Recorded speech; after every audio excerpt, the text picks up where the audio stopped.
ऐसा लगता है कि बांग्लादेश का खेल जल्द खत्म होने वाला है, क्योंकि अब भारत का काम अराकान आर्मी ने करके दिखा दिया है। तो वहीं दूसरी तरफ फ्रांस के भारत में राफेल से लदे जहाज के बाद अब पीएम मोदी खुद फरवरी में पेरिस की यात्रा करने जाएंगे। आज इन्हीं दो खास अपडेट की बात करें तो जहां हम बांग्लादेश की बात कर रहे थे, ऐसा लगता है कि 1971 के बाद से बांग्लादेश ने कुछ भी नहीं सीखा है।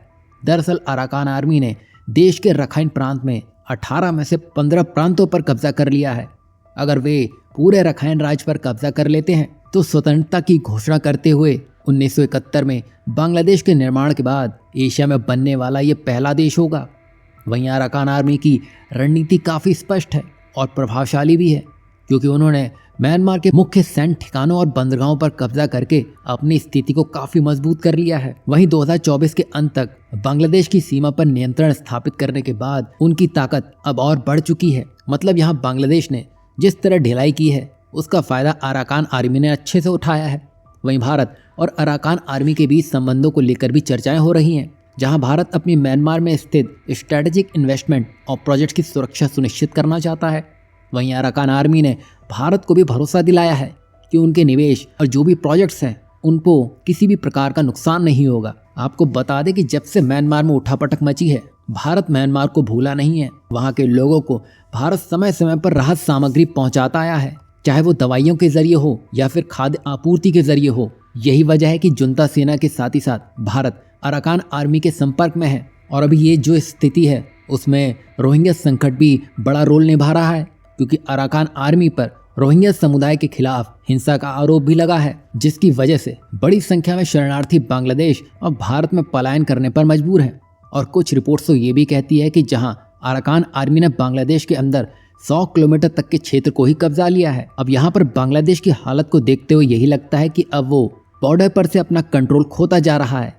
वहीं जिस तरह भारत के साथ उसने अपने संबंध खराब किए हैं, उससे यही लगता है कि अगर अराकान आर्मी और आगे बढ़ती है तो भारत भी बांग्लादेश को लेकर अपने हाथ खड़े कर सकता है। यहाँ आपको क्या लगता है, अगर बांग्लादेश मदद मांगता भी है तो क्या भारत को अपने कदम आगे बढ़ाने चाहिए? वहीं दूसरी अपडेट काफी खास है, जहां हाल ही में भारत में फ्रांसीसी नौसेना राफेल एम विमानों के साथ उतरी है। उससे ये तो साफ हो चला है कि फ्रांस भारत के साथ इस डील को और इंटरेस्टिंग बनाना चाहता है। यही वजह है कि जैसे ही फ्रांसीसी नौसेना भारत पहुंची, पीएम मोदी ने मैक्रोन से मिलने का टाइम सेट कर दिया। दरअसल प्रधानमंत्री नरेंद्र मोदी 10 और 11 फरवरी को आर्टिफिशियल इंटेलिजेंस एक्शन समिट में शामिल होने जाएंगे और इस सम्मेलन में भारत और फ्रांस अपनी रक्षा और तकनीकी साझेदारियों को नई ऊंचाइयां देंगे, और जिसमें कुछ प्रमुख समझौते करने की भी घोषणा की गई है, जिसमें भारतीय नौसेना के लिए 26 राफेल एम जेट्स खरीदे जाएंगे, जिसमें से 22 सिंगल सीटर होंगे और 4 ट्विन सीटर विमान शामिल होंगे, जो कि ट्रेनिंग के लिए इस्तेमाल में लाया जाएगा।